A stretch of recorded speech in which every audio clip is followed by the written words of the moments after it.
Welcome to the Business Results Program.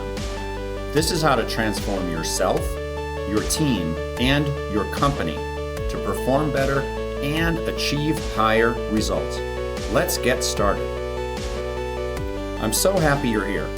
My name is Pete Winarski, and I'm the CEO of Win Enterprises, LLC. Check out CompleteBusinessTransformation.com and look at the latest posts and resources we put there to serve you. I started this program because I want you to know that it doesn't have to be that hard. Business leaders like you struggle to get results, to build your team, to satisfy customers, to grow your businesses, and to stay sane in the middle of these crazy dynamics going on around you. My team and I have had full careers in business leadership roles, and we get it. We've had the same challenges as you, and we can share what we've learned, and we can make your life easier. In this program, I will be joined by various members of our team and other guests that I know can help you. We will offer new perspectives and share some of the secrets that you're just not hearing about anywhere else. The Business Results Program is your personal journey to improve yourself as you improve your company and achieve your most important goals and deliver the business results that make you and your team happy. Now, let's get to today's episode. Hello, everyone. Pete Winarski here today, Business Results Radio, and today's interview is with Professor David Fearon, Professor of Management and Organization Emeritus, which is really an impressive accomplishment in anyone's life. So I want you to talk about that. And now, David Fearon, the podcaster. How's that feel to hear that said in such a way? Well, yeah, I think the emeritus is something that at least gives me opportunities to go back to campus from time to time at Central Connecticut State University and feel that I'm still a part of the place and I get to park. You get to. So hey, what do you think about that? But I did put 30 years of my life into the school, and of course they reimbursed me with 30 years of great teaching experience, of the freedom to do some pretty interesting outreaches that I did as a professor and with travelers, with a hospital for special care. So it was a great period of time. Fantastic. I retired in August of 2016. Oh my good Lord, it's already 2021. Right. And for a while, Peter, I felt like the wind was out of my sails. Like I had such a great updraft, if you will, constantly as a teacher there, particularly inspired by the students, some of whom you knew and you visited with, like John Uliano. Wow, that was hard. But anyway, there I was, flapping my wings, but not much was happening. But after a while, I did reconnect with Peter Vale, who was always a friend, but was my doctoral advisor, who kind of pushed me through the knothole to get my dissertation done in 1974. And I've always admired his writing, his thinking, and we have simpatico in regard to both of us as teachers, writers, and consultants cared deeply about what was going to be going on in the lives of the people we were serving.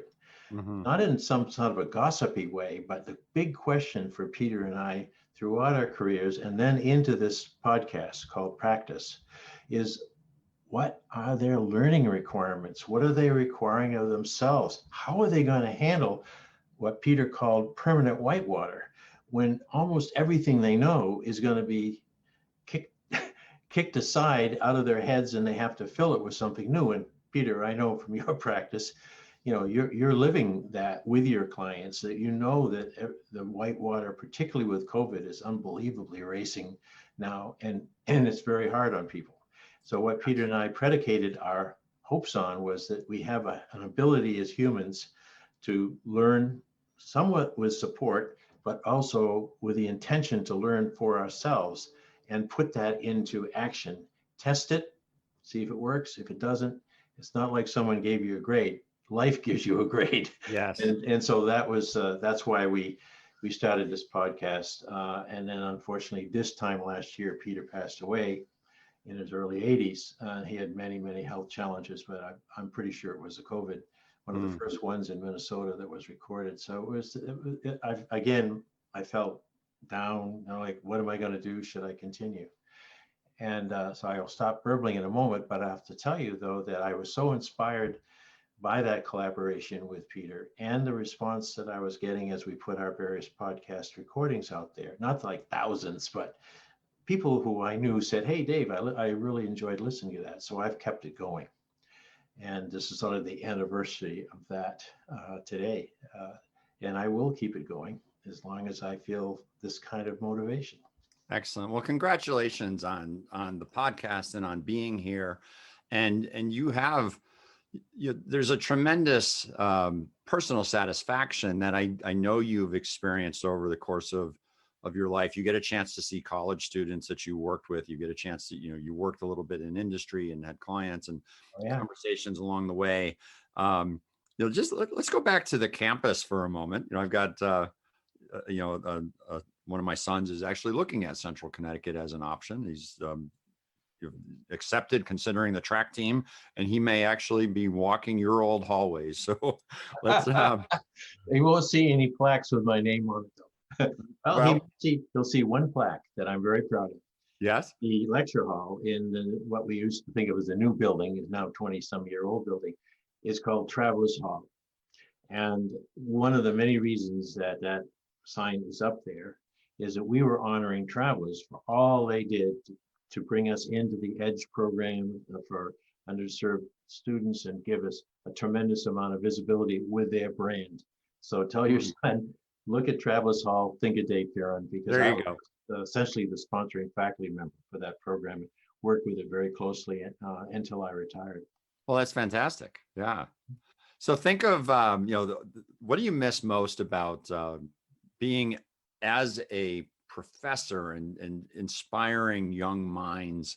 One of your main thrusts in your life has been helping with real-time learning and lifelong learning. You are a lifelong learner as well as an educator and helping other people to learn. So what do you miss most about being in a campus environment? Being in a campus environment first. I mean, it's denied for a lot of people right now because of the restrictions, and hopefully it'll come back to life. But that in itself, when I would step out of my car and into that life, I'd see people moving with purpose around. I'd walk by classrooms and I'd hear someone with very high voices sometimes shouting, usually math professors, and so it went right down my spine when someone was trying to explain a formula on the blackboard. But it was life, and it was. And so that was the starting point. But then I looked for every way I could adapt technology from 1986 when I started there, where the internet was actually called ScholarNet. And I'd learned a little bit about it when I was a visiting professor at Colby College. So I came down to that campus for Maine. I said, okay, I really want to start moving my business students into technology. And they had one IBM PC in the spaces that we called the business school, one IBM PC and a digital, dumb terminal system. Right. I thought, oh my God, what am I going to do? My responsibility is their future, not now. And their future is they're going to be communicating this way we are now, Peter. They're going to be certainly putting a lot of the thoughts in writing, and not just in the conventional sense. They're going to have to write in response quickly for decision-making purposes, all that. And so we jerry-rigged a way for my students to go over to this dungeon in Marcus White Hall and sit there at the dumb terminals and start to learn how to communicate and hold their writing, and bring the floppy disk out. So I'm not going to go into my whole life history there, but I can tell you that I never stopped until the last day trying to figure out how to blend our wonderful learning management systems by the time I left the Blackboard system and what I could achieve in the classroom. And it was not either or. It was, you're going to be in the classroom. We're going to use that out, those 75 minutes twice a week for teamwork, for exercises, for, really inspiring each other about the nature of innovation, quality. I love teaching the quality course and the various practices of managing. So you're going to get that, but I'm going to build these modules in such a way that you're going to get video, you're going to get text. I'm going to record my lecture in 10 minutes, and it's going to be there. So that was what I miss a lot. Now, here's what I don't miss. In order to teach that way, all those years, I had to put in ungodly hours. Every night I'd be reading what the students posted because I had them writing every day, 7 days a week they were writing. And then I would, be bringing in guests and setting up tours. We used to go up to Warramo, your old stamping ground. That's right. And it was like, why in hell am I working this hard? Because so many professors were able to basically teach and write, get published. That was plenty. And then they had a life. Well, I had plenty of life around what I did, but I can tell you though that it's the only way I could do it to my standard. Anytime I interacted with you over the last, I don't know, we've probably known each other 20 years or so now. Oh, easily, yeah. So you've always had a certain exuberance to what you were doing.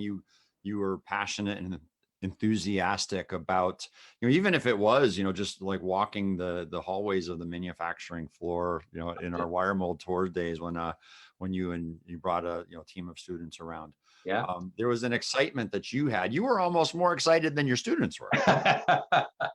It's my guilty secret. A few got excited in some of the podcasting when I recaptured relationships. One, Christina was Negron, as she was then. One of the first things I said, "What do you remember about the class?" She said, "Oh, you took us to different places to look around." And I said, "Yeah, I was breaking I guess I could put this on the record now. I was breaking a lot of rules I didn't know about, bringing students out of the classroom and saying, meet me, down at, I gave them directions down to your shop. But one of them, of course, was John Iliano, who was working the machine at that time and came to my classes. And what a tremendous story he has. So Yes. That's very fulfilling. But, my exuberance was what I counted on. And otherwise, why would I have worked so hard at all? I mean, made no sense. Right. But it is for the students that we have there to this day. They don't come to school in easy conditions, easy for them personally, for their families, for the marketplace. It's not easy. And so they don't come in generally asking for us to make the learning easy. In fact, that would be irresponsible, Peter, given what you knew and know about making any business function. You've got to be a premier learner first and foremost, and and that means that if I made it easy for myself, therefore making it easy for them, that would be the devil's deal. You'll get your B or your A, and I'll have it easy, and I'll go read the paper. I always disliked anyone who took this wonderful privilege of being a professor and did that. And there were a few that I challenged personally over the years. Yeah. Fortunately, I worked with some wonderful people who were very much the opposite, like Steve Cavallari, who just retired a few years ago. And we wrote 2 books. We edited one book and wrote another book together, all about learning. Managing organizations that learn was the first one. Yeah. And then inside knowledge, rediscovering the source of performance excellence was the other one. And that lets me insert for a moment into this, Peter, that the quality movement was very important to me. I learned about Dr. Duran before I met him. I had support of Joe DeFeo when he was a young consultant for the Duran Institute, came up and helped us out on campus, and I've had a friendship with him to this day. He was on his board of directors for a number of years. And so when I'd come to a powerful theme about how to make things work, quality and quality technology, the methodologies, in a very impressive community of quality practitioners of all sorts, including being a Baldrige examiner a couple of years, and I learned a tremendous amount there. but it still comes back to one of the more inspiring parts of my time, and that was seeing what Art Byrne and you and others did, bringing in the Toyota production system before it was, known everywhere, and making it work and transforming that dusty little factory. And dusty and not being, they kept it clean, but it was dusty in the sense of what was going on in heads, I think. Sure. It was comfortable. They were making the same product, the Raceway, year after year, but then it got brought into a whole different realm of the importance of the individual person in the cells, and what they were pointing out to others, and what they were making in terms of rudimentary and root cause changes. Yeah. That filled it up through, grew up through the whole factory. Now I understand that I saw on your webpage that one of your themes is, first you start transforming your own self. That's crucial to practice. And then by example, you'll see that begin to radiate all the way through the rest of the organization. And clearly I could point to that at that point of wormhole history and say, there, you read about it, there it is. Yeah, that's right. The idea of transform yourself, your team, and your company. And you can't really get transformational results at the company level without expecting change at the individual level, right? So I think that's really what you're pointing out. Yeah. It's interesting. You're Dr. Joe Duran, and your experiences there. I was in Dr. Deming's community, kind of concurrently at the same time. There's some of the similarities, and of course, you talk a lot about. And I want to get into the idea of practice with you in a moment. Certainly what I'm recognizing is things like standardizing your processes and, having, routines. So standardized work is a very Toyota production system principle.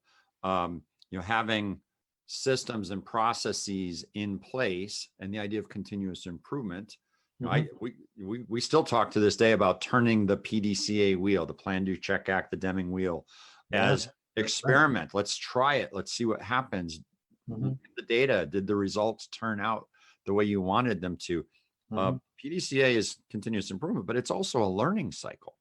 Oh, absolutely. Yeah. It's very much maps on to some of the learning models, the Kolber movement and some others who, and in fact, the Kolb name is still active in constantly promulgating more ideas around that pragmatic way of learning. And to speak very quickly, not to keep stepping on your time here, but speaking of pragmatism, I mentioned Steve Cavallari. He and a colleague, Fred Reed, made a deep study of Peirce's work, and they traced the lineage from a Peirce up to Deming and some others who are real students of the philosophy of how we learn. Essentially, we call it the scientific method, but it's how we learn directly in experience, and we actually relish experience to the extent that if we find out something's wrong, we don't run from it. We embrace it, therefore drive out fear. How it all stems from that. Yes. So yeah, I think I could say that in a way, I'm an eclecticist. I would get as much as I could from the Duran, from the Deming, and then from other fields, and I would bring it together in terms of creating moments for my students where they get into the middle of whatever situation we created, and saying, okay, now if you turn 15 degrees that way, you might get some help from this literature. Or turn all the way around, and you're going to find people who've experienced what you're finding now who will help you. But don't always look through one aperture and get so deep into one set of ideas that you're not going to be able to flourish when you need to. And so help everywhere. Just look for it. Yeah, that's a very insightful and true. Very true as well. Let's get into the idea of practice real quick. And I know, you and Peter Vale, who was your friend and mentor and co-author, and as you said, he pushed you through the knothole to get your dissertation finished. Yeah. Anyone I know who has a PhD has a similar, type of story where at some point you got to just make it happen. And well, the tremendous number gave up over the years. It's a sad Mm, statistic how many didn't have a Peter. And I had others, Mark Shedd was others who really recognized my desire to do it and do it my way, which was right. took a bit of negotiating. But the point is, yeah, there are many points in our careers, and I'm sure you've experienced where that knot hole pops up again, and you see through it. And you say, "Oh, I want to be over there," but Right. there are barriers. And what do? You know, round, underneath, go under, and whatever. But if you're really passionate, to use a word that probably is used an awful lot, but I mean it. If you're Mm, really passionate about needing to gain new experience, solving that problem and getting through so I can have a new experience of myself, now we're getting to the definition of the way of thinking that Peter and I he based an unfinished manuscript, and we based our podcast. Would you like to very- know what that is? yes, I would. And so let me tee it up. The idea, the word by itself, a single word, practice, can mean a lot of things. And what's interesting is I think of, for example, back to my high school baseball or basketball, you have practice before you have a game, right? Or Yeah. I was coaching my my kids in baseball, up until just a few years ago, and we had as much fun at practice as we would in the game, Yeah. real game time situations. But that's just one angle that comes to mind. Then there's the idea of what you might do. You think of someone who says they have a meditation practice. Yeah. It's like, why would you practice? Haven't you figured out how to do it yet? So let's get into your perspective. Yeah. Right before we got on the line and started recording, you revealed that you had this excellent written portion from your book, and I'd like you to share that, if you don't mind, to ground us all on what we mean by practice. Sure. And you're right. There's a lot, there's so many ways that word practice is used, which I love, because that way I never constrained all that much. But in the instance of preparing for a game, and why would you prepare for a game? Because you want to score. And how well do you want to score? I want to score more than the other team. So it goes to this: results. Mm, I think I came up with that word when I looked at your your company's mission. Results. sure. So here's the way of thinking that Peter wrote, and that we kept working off of on the podcast. Practice is the conscious ability fairly consistently to produce intended results, and to do so across a range of circumstances, and to do so while growing and changing oneself. Underscore, underscore, underscore. Mm, To meet the changing circumstances in which one's practice exists. So if you kind of look at that, changing circumstances, it's there all the time, and sometimes more acutely felt than others. But in order to go through that knothole I talked about, to get beyond those circumstances to where I want to take my practice next, then I have to learn, and doing so, I will grow, fail, learn, fail, learn. But I think that's the key: growing oneself and changing oneself. So that's what distinguishes practice to me, Peter. That someone who's serious about they so much serious about the results that they want to achieve that they'll make a constant study of it. They'll take all the coaching they can get. They'll do whatever it is, because they themselves have determined in their own mind that these are the kinds of increasingly challenging results that's going to keep me alive and growing. And that's a word that Peter and I inserted a little later: increasingly challenging results. Now, a company can do that for an individual, and to some extent, it's the company's results that we accept and contribute to. I did it when I was teaching for Central. We knew some results they wanted to achieve with students. However, it was beyond the norm, beyond the specified results there on the shop floor that day. so many pieces out the door that distinguish the practitioner, because some among them would say, hey, we could cut 35 seconds off this process. Why in hell would you even bring that up? Because I'm curious. I think I can get 35 seconds off the process. And if we can lock it in, we're going to multiply that by the day's work. We're going to pick up an hour's worth of productivity. So that kind of thinking, not everyone has a practice set of mind, Peter. Even some of the people who take the title don't have a practice set of mind, because why? They're not trying to challenge themselves to learn things that are difficult to learn, face uncertainties that no one has even faced before, and come up with theories about how to move forward. And that's what we honor in this work. Does that make any sense? Oh, it not only does it make sense, but it really expands, the idea and the concept of, well, what is this practice? Why bother? And I love the idea of changing circumstances. Yeah. Think of, if you have a team, well, I'll just stick with the sports analogy for a moment, then I'll go to business. So you have your baseball team, and you find yourself down by 3 runs in the last at bat, and you've got guys on, first and third base with 1 out. And this is, and you're disciplined, and you've been practicing the scenarios, and you know what you could potentially do. And, how do you get those other 3 runs across in order to have a chance to win? It's because of all of the routines and practicing, turn a noun into a verb, practicing various situations that get you ready for this one unique moment that isn't part of a script that just evolved and happened. It's the circumstance that you find yourself in. The mixing of who hit, how many hits and runs was going on all the way to the 9th inning. Yes. And you're sitting there as a coach, or you're one of the players, and you're going, I'm running these numbers in my head.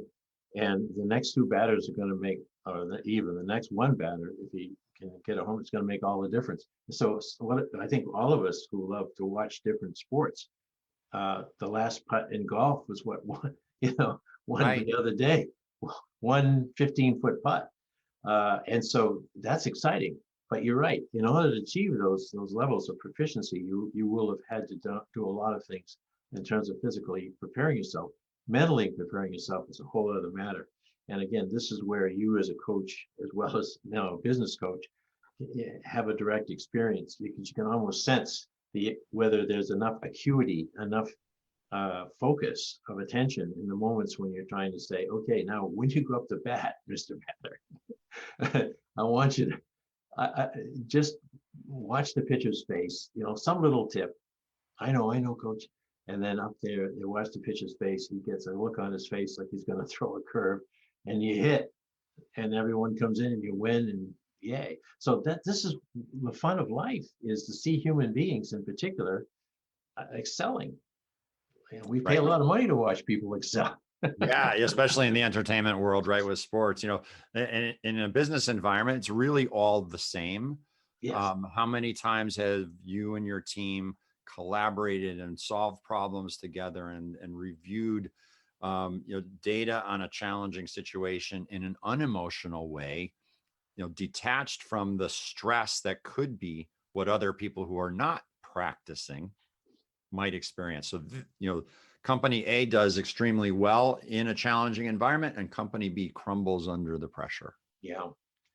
And I think probably the difference is that the A leaders at every level were leading. In other words, leading, as Peter speaks about it, wrote about it, is leading is looking for change. Being maybe the first to recognize the first blip on the screen, but really letting everyone else look for change too. Don't say, hey, you guys don't have to pay any attention to this. Just run the machines.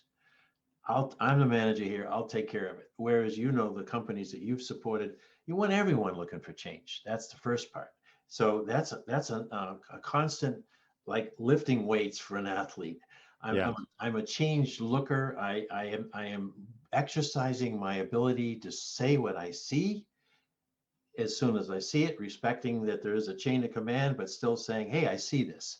And so by the time the real big bale of you know what hits the fan, as it has for every kind of organization since last March, you don't find a few people saying, oh, we got a lead here. You find everyone saying, let's pitch in. What do we need to do to keep our customers supplied, served? What do we need to do? And who's got the answers? Everyone's got a potential answer. That's the huge difference. And Yes. so, in a way, a company can be a practiced organization, you know. And I could go on and on about how unprepared we were on January 6th. Mm. People were saying, why wasn't there more rigor? Why weren't there systems in place, processes in place, communication channels in place? That's a horrible example of when the whole thing just messed up big time and put the whole country in jeopardy. So yeah, the extremes, or even down to when I would have these recorded conversations with people who during the COVID time when everyone was being separated from their office spaces. And I would be talking to Sailors, a woman who's a manager, leader of a team at Travelers, and I'd say, you've got a crucial job. You're supplying the CEO, ultimately the board, with the best figures they can possibly look at, completely authenticated, financial figures for a big part of the company's business. And yet you can't sit in the same space with your team. You can't get up to the whiteboard. And she said, we figured out we had that responsibility. We were not going to shirk it. We figured out we use instant messaging. We use Zoom. We use all this. We are better at, in some ways, preparing those statements than we were before. And everyone shouldered a part of the, we couldn't specialize as much as we did. This is a team of maybe a dozen people. So we cross-taught. We did all these things. We did it out of necessity, because can you imagine a Fortune 100 company with a CEO on the call, and he's looking at numbers and they're not right? She didn't say that. I'm thinking that. Mm-hmm. So yeah, absolutely, results are important in business, and being ready to produce first the win, but then also to be able to anticipate where the next game is going to be played and be ready for it is never going to be more important in our lives, Peter, than right now, as far as us being teaching consultants. Right. This is the critical time. And if you can punch through it, recover small businesses and get out there, we'll be pretty in good shape. But there's been an awful lot of casualties. Yeah, indeed. Companies, So as we look, just as a way to wrap up this discussion, what's the most important message that you want to give to business leaders at this point in time? And obviously that's an open-ended question, right? You don't need to restrict it to the idea of practice or even to learning. Obviously that's the backdrop context for our conversation so far, but I want to give you some open range to move on this. If you had something to say to business leaders right now at this point in time, here we're sitting at the first quarter of 2021. Yeah. At the point in time that we're doing this interview, what's the message? What do you say? Well, the first thought that comes to mind is know your company. So, wow. Well, what's so profound about that? Well, it's very profound, because the company that you knew a month ago is not the same company. The company that you hope is going to be there a month from now ahead is going to be changed. Now, changes in ways that you don't notice right away, but believe this: your main responsibility at any level, whether you're managing the front line or at the top of the shop, is know the company. Because if you don't really feel you know it like your very, very best friend, even someone, your most close loved one, then you're not going to pay attention to all the ways that this company is changing. And others will pick up on that. And so they don't think that they need to pay attention. Ultimately, ideally, you want everyone working with you at any level, in any place, remote or inside. You want them to know the company so well that they actually connect it to their identity and their sense of well-being. Is that a lot to ask, Peter? Oh, I think it's like the ticket to get into the game in the first place, right? Yeah. What you're really identifying is it's a relationship. Any relationship between two people, it's not static. It grows. Hopefully it grows because it's always moving. It's dynamic. So if it's not growing, it's going in the opposite direction. But the same is true with a leader and the team and the entity called a company, which happens to be made up of human beings and people and processes and all of that. So yeah, it very is. good. And believe me, you know it. You built this company that you're leading, and you know that there the company is a presence in your mind, and it talks to you, it soothes you, it yells at you.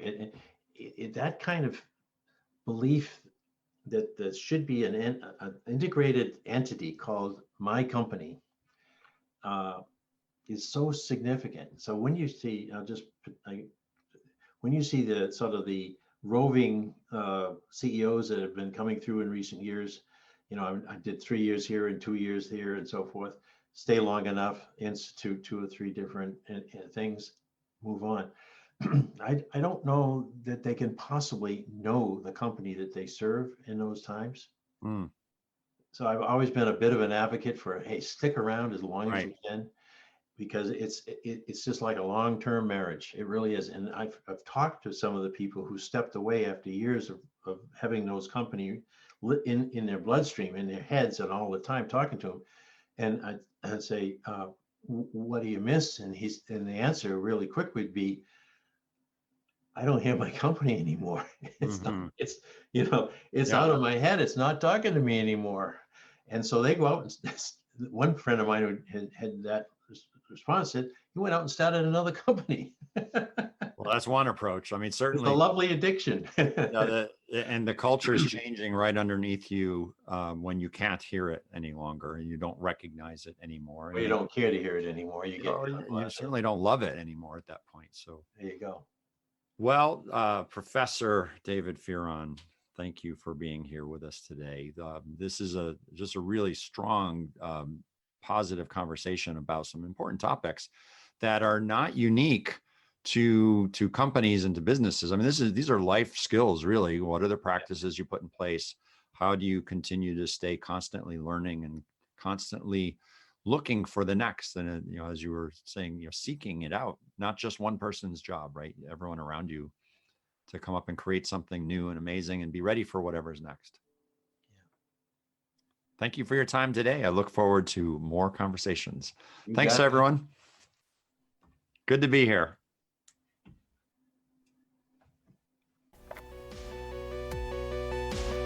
Thanks for listening to this episode of Business Results Radio.